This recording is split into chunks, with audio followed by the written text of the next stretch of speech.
Guys that love each other. Talk about them. Well, we saw him at this lake where Andy Golf Course is there. He does that. And Oh, that's where he plays golf. yeah. And these are where you saw the dragonfly you're talking about? Or the love bug? The love bugs were here and at a different place. Okay. That's pretty much it. Really? That's pretty much it. Well, the girl bees, they don't sting, but the boy bees do. They have a sting. I heard it in school. Yeah, These okay. look like honeysuckles, don't they? Yeah, they really do. Well, what are they?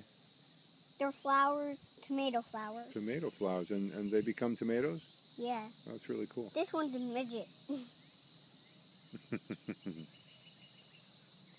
This one right here, this big guy. Right there is two. Mm-hmm. Well, thank you very much for that, Oliver. You're turning into a good gardener. Yep. Mm-hmm. There is a couple tomatoes over there in the other big garden. Let's go take a look. Come on.